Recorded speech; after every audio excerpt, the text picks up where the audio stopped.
Receive a letter. We're going to tackle some letters today. So the first letter is, let me try to read it out here. Dear Building Better Leaders, I recently got promoted to lead the team I was once part of, and I'm struggling with stepping into the air quotes accountability part of leadership. Deadlines are slipping, people are half showing up to meetings, and a few are delivering work that I know isn't their best. I've tried reminders, encouragement, even stepping in to help carry the load, but it's not changing much. Every time I think about being firmer or setting stricter expectations, I hesitate. I don't want to be the boss who breathes down people's necks or make work feel heavy. I remember how that kind of leadership affected me, and I don't want to repeat it. But now I'm wondering, am I trying so hard not to be a tyrant that I've left things slide too far? How do you drive accountability without becoming someone your team dreads?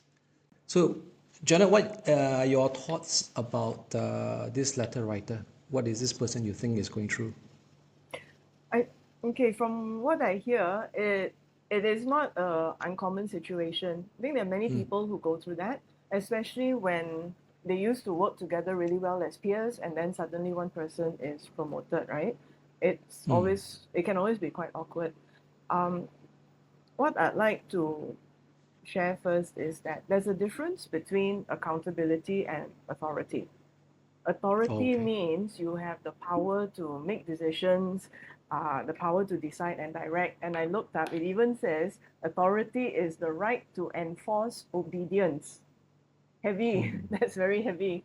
But accountability just means that you are willing to answer for the decisions and the direction that you've made. And it's really a big distinction because being the person in authority kind of makes you feel like you have the power to command your former peers. But accountability is quite different. If I may share a little story, um, Yeah. I once worked with a group of 6 fresh graduates. They were classmates and they graduated top of their class. They were studying in Malaysia, then they went back to their hometown in Medan, Indonesia. And when they went back, they wanted to start up their agency. And they found an investor who was willing to fund them. So now the next step is who is going to be the CEO among the 6? And they were all top students. So they all shared about what were the different skills that they had, some better in design, some better in client management.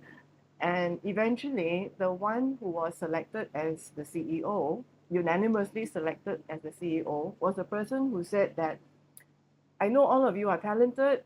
I don't think I am any more talented than you. But what I'm willing to do is that I'm willing to be accountable for all your actions. I'm willing to be answerable to our investor, to our clients, and I will be the one to make the difficult decisions so that you can just focus on being creative and doing what you do best. So that is accountability. And when I heard this story, it also taught me something about what leadership is really all about. Doesn't mean you're the best. It just means that you're willing to answer for all the decisions that you make and for everything that your team does. So perhaps with this perspective, the person who wrote this letter can have a reframe about his or her position. What do you think? So I think what you said, I wonder whether or not the uh, letter writer fully understands what does accountability here means, because I think in the letter it kind of said that she or he had a terrible experience with a tyrant boss. I think he used the word tyrant. So I'm not too sure what happened, but based on some of the stories I hear, sometimes accountability can be confused, like what you say, with authority. And I think also accountability here means that you take ownership of the entire project. You take ownership of the process. You take ownership of the outcome as well. But sometimes some top management or bosses, they mistake that if you are accountable for this particular project, for example, it means that you have to make it succeed regardless. That means if the project itself doesn't turn out to be how it is, then the boss will say you are accountable for it. You are in charge. I mean, because of that, you have failed me in this case, right? So I'm not too sure whether or not the letter writer gone through that kind of process before. So as a result, there could be some kind of trauma, and the letter writer do not want to so-called exert that kind of authority, knowing that we can't guarantee results, but we can kind of like do our best in this case. So I think if we can reframe that again, like what you said, to fully, I think what we can help this letter writer to understand is accountability. Here is, of course, you need to take ownership. You need to take ownership of the results and the process as well, but not necessarily that even if, for example, the results doesn't turn out to be how it is, but yet you still take ownership to say that, okay, it didn't turn out to be how we imagined to be. Let's debrief. Let's figure out what went right and what went wrong, and then we'll try to make good of it. I think that to me is how I would define accountability in terms of taking ownership as well as everything in between about it. But of course, sometimes it doesn't mean that it will turn out to be how it is, but you still take the lead to say that, okay, I will figure out how to fix this and move forward with this. I think there's sometimes, I'm not too sure, again, like I said, this person could be going through some trauma before that this person is like, it's an absolute that you have to perform in this case. If it's not, then you are not accountable. What's your thoughts about it?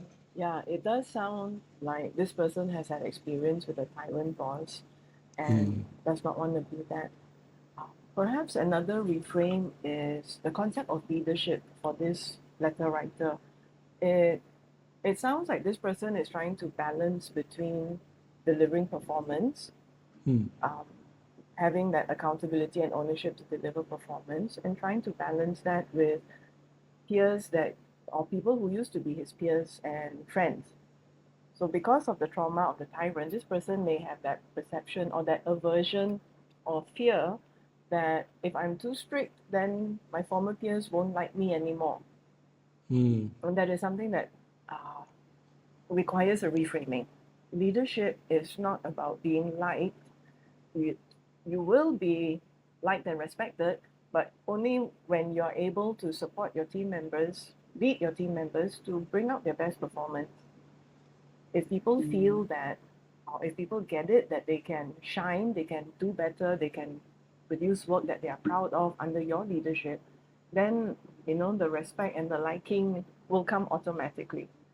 It may not be that kind of friend like as before.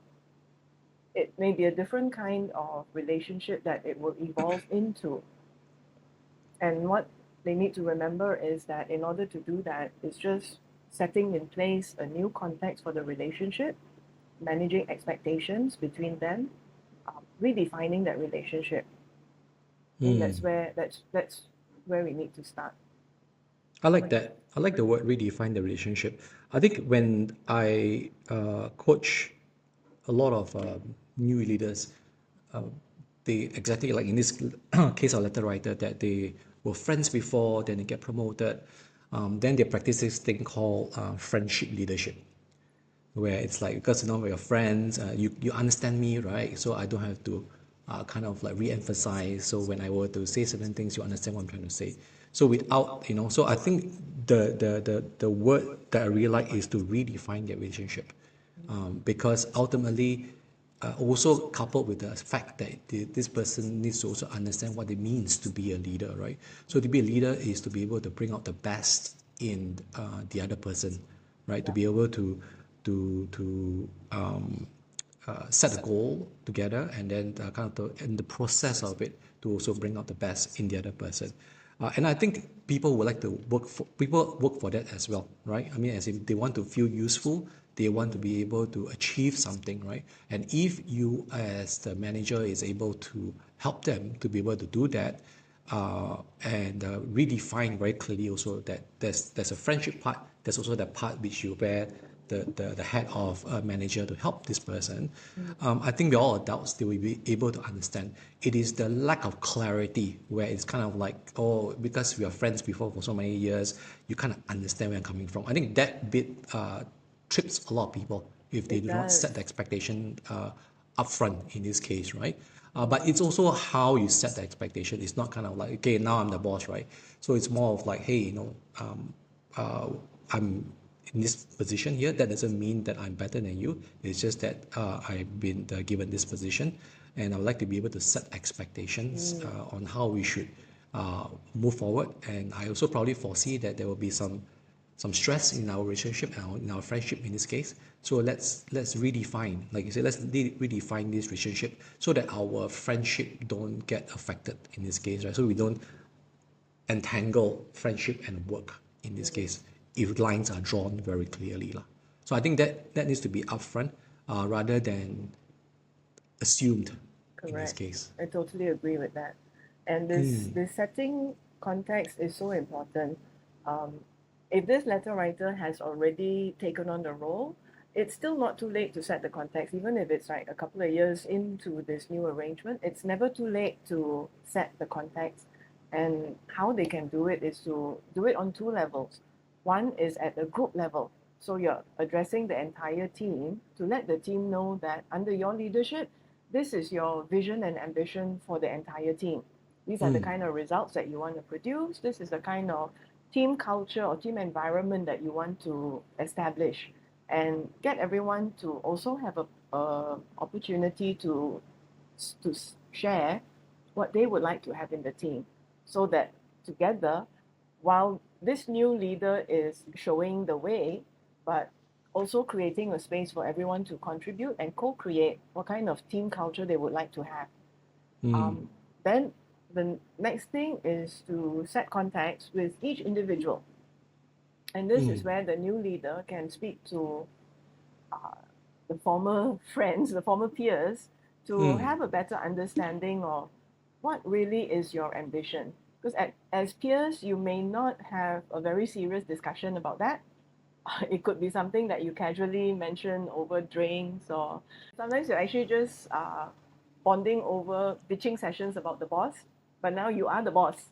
So the conversation becomes different, and the conversation about ambitions, career growth, career path, what they would like to achieve takes on a more serious note.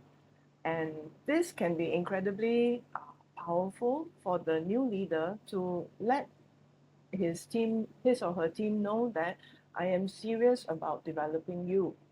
I'm no longer just a friend, a peer, but it is now my job and my intention to develop you to achieve the kind of career that you want. And I think this will go a long way to getting buy-in to his or her style of leadership. Can I just add on a little bit on that bit about setting expectation from an individual level? I think it's not also about. I like the word where you say co-create, right? So it's not about just like, hey, my objective as a leader is to be able to grow you, and this is how I intend to grow you. I think that also will come across wrongly as well. It's kind of like very authoritative. It's more of Yeah. like okay, so I'm now in a position that I'm able to support you to get the resources that you need in order for you to move on to the next level or the ambition that you want to achieve. So I'm wondering, what would this ambition be and what kind of support that you need. So I think these kind of conversations are important rather than like, yes, the intent is good that I want to be able to support you, I want to be able to grow you, but it's how you say it also is very important. Yeah, totally. And I think let's go back one more thing before we move on with regards to the accountability, right? Word itself. I think what if I would ever were to so-called meet up with this person face to face in this case, I would probably ask them to rethink again, like what does accountability with kindness means like because this person comes across as, someone who I would assume someone is kind in this case, and wants to get the job done, but yet don't want to hurt any sort of relationship along the way. So I think there is a sense of kindness in this case. So I think I would probably ask a question of like, dear letter writer, so I'm just wondering how would accountability with kindness look like to you?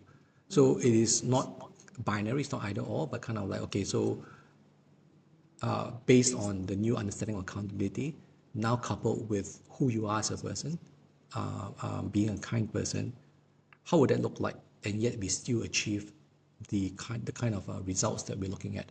So I think that kind of reframe, or at least to get this person to think again, that it is not just barking orders, but how do I get things done, but wrapped up in a kind way, in this case. Yeah. So, anything else you would like to be able to advise this letter writer before we move on to the next one? Maybe just a little bit, one more thing to share, and this is largely inspired by what you said about kindness.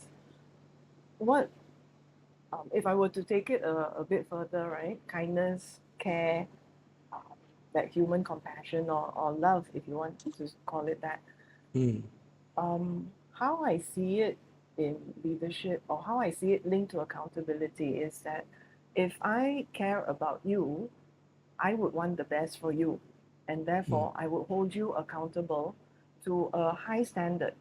But the high standard should be something that is a high standard in your books rather than mine. It's not that I'm imposing a standard on you, but I take time to understand what is the standard that you would like to hold yourself to.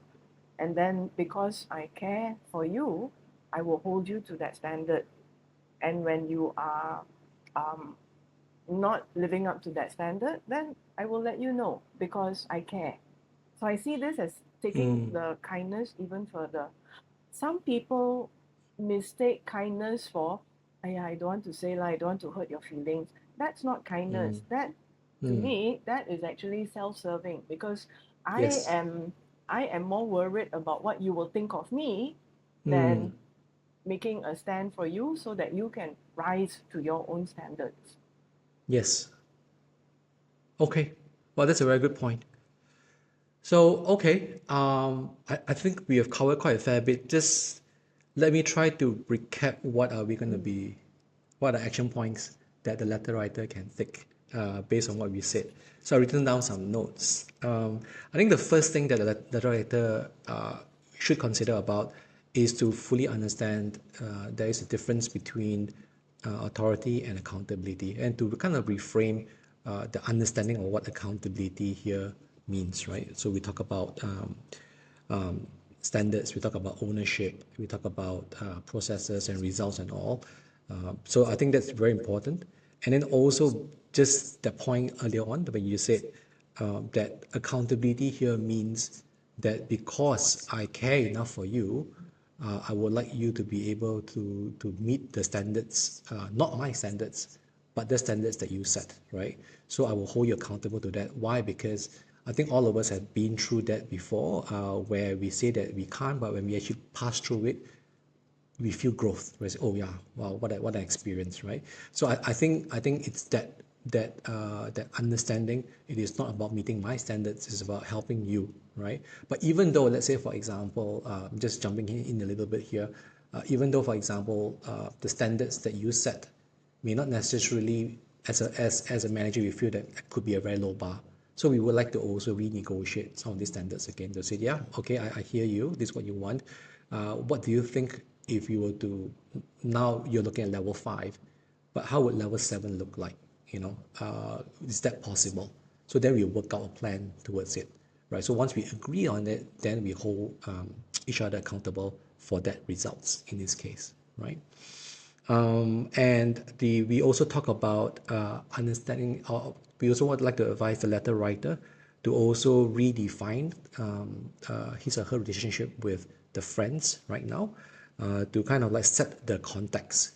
Setting the context here means like, okay, so There's a friend bit, there's also the so-called the work bit, work side of things, and there's two levels to it. One would be from a group level, what is expectation, and the second one is from an individual level as well. So I think that needs to be upfront, so-called defined very clearly, so that the friendship is still being protected while work still get done in this case.